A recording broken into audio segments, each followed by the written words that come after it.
बिस्मिल्लाहिर्रहमानिर्रहीम, अस्सलाम वालेकुम everyone. Hope you all are good in health. उम्मीद है सब बिल्कुल ठीक होंगे। Welcome to my channel biology basics with SM. Enzymes का चैप्टर स्टार्ट किया हुआ है और उसमें डिफरेंट फैक्टर्स और डिफरेंट कैरेक्टरिस्टिक्स इससे पहले की वीडियोस में डिस्कस हो चुके हैं। आज हम इसका last topic, final topic discuss करेंगे, मैकेनिज्म ऑफ एंजाइम एक्शन। इससे पहले की वीडियोस में हम देख चुके हैं कि एंजाइम का बेसिकली काम क्या है। It is to speed up the rate of any chemical reaction. कोई भी केमिकल रिएक्शन है, उसमें जब भी एंजाइम्स को ऐड ऑन किया जाता है तो उस केमिकल रिएक्शन की स्पीड या उसका जो रेट है वो फास्ट हो जाता है। कैसे फास्ट हो जाता है इसके बारे में भी थोड़ा सा डिस्कस किया हुआ हमने कि किसी भी रिएक्शन के अंदर सबस्ट्रेट्स मौजूद होते हैं, उन सबस्ट्रेट्स के साथ एंजाइम्स जो हैं वो जाकर कंबाइन हो जाते हैं। एक थोड़ी सी देर के लिए एक कॉम्प्लेक्स बनता है, एक स्ट्रक्चर बनता है जिसे कि एंजाइम सबस्ट्रेट कॉम्प्लेक्स कहा जाता है। ये एक रिवर्सिबल काइंड ऑफ रिएक्शन होगा जिसमें सबस्ट्रेट को प्रोडक्ट में कन्वर्ट करवा दिया जाएगा, यानी कि सबस्ट्रेट को 2 पार्ट्स में या 3 पार्ट्स में या वॉट एवर जो है वो तोड़ दिया जाएगा और एंजाइम एज इट इज़ बगैर टूटे, बगैर उस एंजाइम में कोई चेंज हुए उस रिएक्शन में से निकल जाएगा और सबस्ट्रेट को वो प्रोडक्ट में कन्वर्ट करवा देगा। एंजाइम हो गया अलग और प्रोडक्ट हो गए अलग, और ये जो एंजाइम अलग हुआ है अब ये जाके एक और नए सबस्ट्रेट के साथ अटैच कर जाएगा। थोड़ा सा डिटेल में आज इसके मैकेनिज़्म को हम समझेंगे और मैकेनिज़्म को समझने के लिए 2 डिफरेंट मॉडल्स को स्टडी करेंगे। सबसे पहले एंजाइम के एक्शन को एक जर्मन केमिस्ट इमाइल फिशर ने इंट्रोड्यूस करवाया था 1894 में। ये चीज़ें ऑब्जेक्टिव पॉइंट ऑफ व्यू से, एमसीक्यू पॉइंट ऑफ व्यू से बहुत इंपॉर्टेंट होती हैं कि कौन सा केमिस्ट था, जर्मन केमिस्ट था, नाम क्या था उसका, इमाइल फिशर था, किस ईयर में उसने इस जो अपना मॉडल था एंजाइम और सबस्ट्रेट की मैकेनिज़्म का वो दिया था 1894 में। जो मॉडल इसने दिया था, प्रपोज किया था, उसका नाम है लॉक एंड की मॉडल।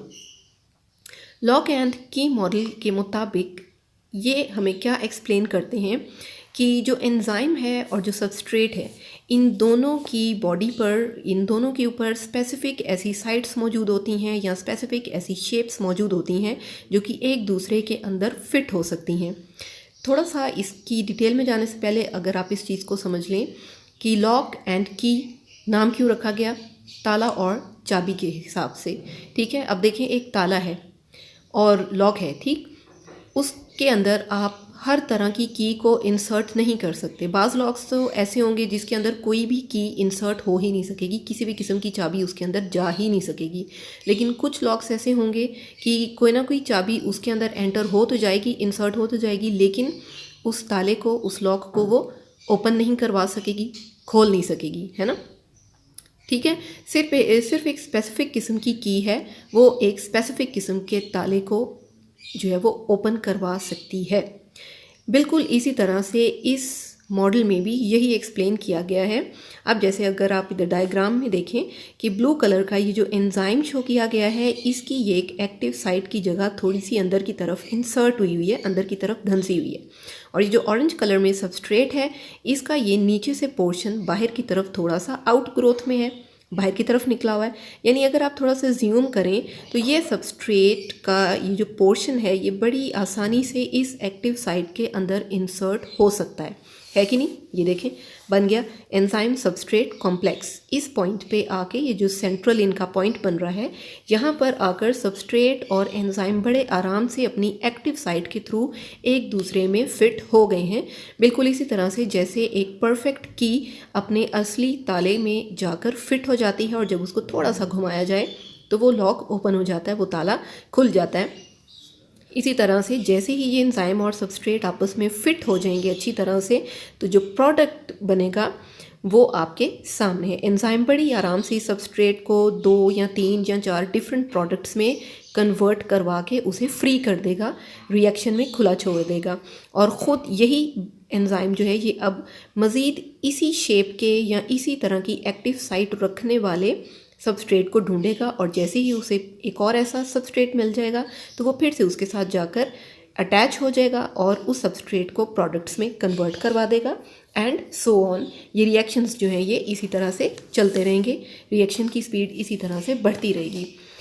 चलें जी, ये तो बात हुई लॉक एंड की मॉडल की।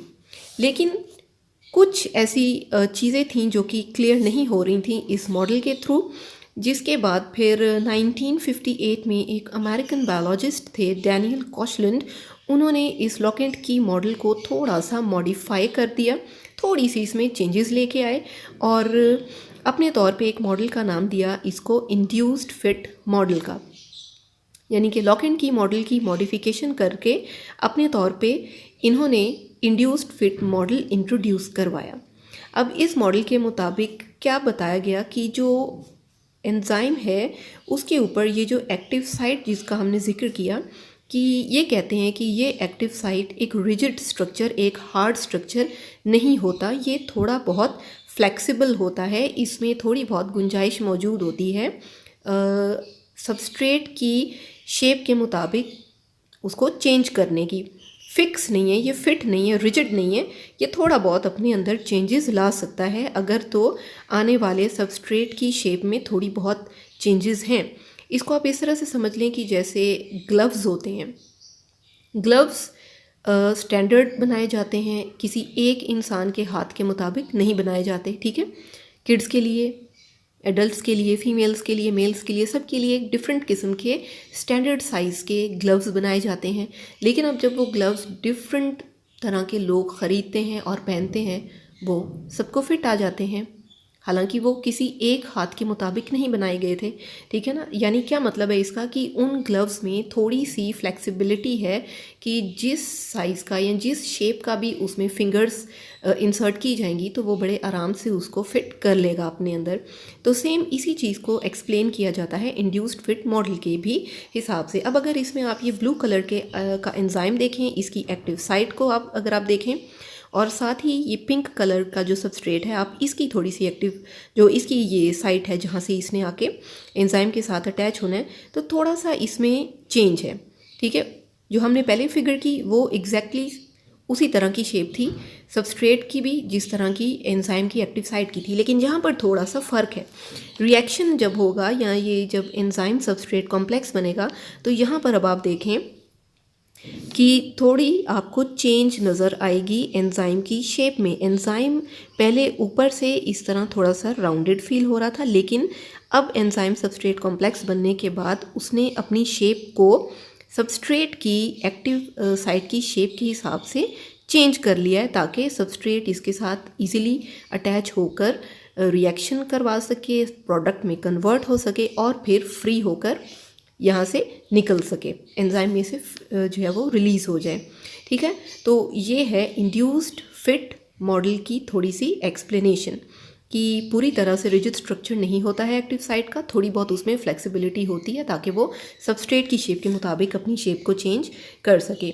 सो well, after these two models we will get into the specificity of enzymes. देखिए हमने बात की थी कि तकरीबन 2000 से भी ज़्यादा एंजाइम्स जो हैं वो दुनिया में जाने जाते हैं, और ये कि ये एंजाइम्स जो होते हैं ये सबस्ट्रेट के साथ बहुत स्पेसिफिक होते हैं, इनकी बाकायदा स्पेसिफिसिटी होती है। जैसे अभी हमने मैकेनिज़्म में भी इसको थोड़ा सा देख लिया कि हर एंजाइम हर सबस्ट्रेट के साथ रिएक्ट नहीं करेगा। एग्जाम्पल्स इनकी देख लेते हैं। एक एंजाइम है प्रोटीएज। प्रोटीएज एंजाइम जो है ये सिर्फ़ और सिर्फ प्रोटीन्स पर काम करता है। ये प्रोटीन्स के अंदर मौजूद पेप्टाइड बॉन्ड्स को ब्रेक करने में हेल्प कर सकता है। ये एंजाइम कभी भी स्टार्च पर या लिपिड्स पर या किसी और चीज़ पर काम नहीं करेगा। इसी तरह से एमाइलेज है। एमाइलेज एक ऐसा एंजाइम है जो कि सिर्फ़ और सिर्फ स्टार्च की ब्रेक डाउन करने में हेल्प करता है। ये प्रोटीन्स को कभी भी ब्रेक नहीं करवा सकता। इसी तरह से लाइपेज एक एंजाइम है जो कि लिपिड्स पर जाकर एक्ट करता है और इनकी जो है वो डाइजेशन करवा देता है फैटी एसिड्स और ग्लिसरॉल में। तो ये जितनी भी किस्म के एंजाइम्स हैं, इन सब की जो स्पेसिफिसिटी है वो डिपेंड करती है कि क्या इनकी शेप है और क्या इनका साइज़ है उस जगह से जहाँ से कि इन्होंने एंजाइम की एक्टिव साइट पर जाकर अटैच होना है और फिर आगे प्रोडक्ट्स में कन्वर्ट होना है। अब अगर आप इस डायग्राम में देखें तो यहाँ पे आपको 3 सबस्ट्रेट्स दिए हुए हैं। सबस्ट्रेट 1 है, 2 है, 3 है ब्लू कलर में, और ये नीचे जो है ये एक एंजाइम है अपनी एक्टिव साइट के साथ। अब अगर आप थोड़ा सा गौर करें कि इन तीनों सबस्ट्रेट्स में से कौन सा सबस्ट्रेट जो है वो बेस्ट फिट रहेगा इस एंजाइम पर आने के लिए। इन तीनों में से कौन सा ऐसा सबस्ट्रेट है, फर्स्ट है, सेकंड या थर्ड, जो कि आसानी से एंजाइम के साथ आकर अटैच भी होगा और फिर आगे प्रोडक्ट्स में कन्वर्ट भी हो जाएगा।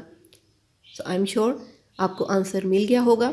According to me it is the substrate 3, क्योंकि बाकी सबस्ट्रेट जो हैं सबस्ट्रेट 1 एंड 2 उनकी जो ये शेप्स और साइजेस हैं वो एंजाइम की एक्टिव साइट की शेप और साइज से खासे डिफरेंट हैं। इवन कि इंड्यूस्ड फिट मॉडल भी इन पर फिट नहीं बैठता।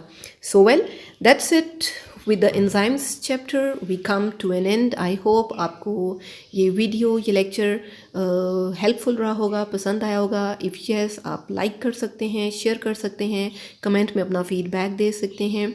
चैनल को सब्सक्राइब ज़रूर कर लें और साथ ही लगी बेल आइकन को भी लेटेस्ट नोटिफिकेशंस के लिए हिट कर लें। So till my next video, stay safe, stay healthy, अल्लाह हाफिज़।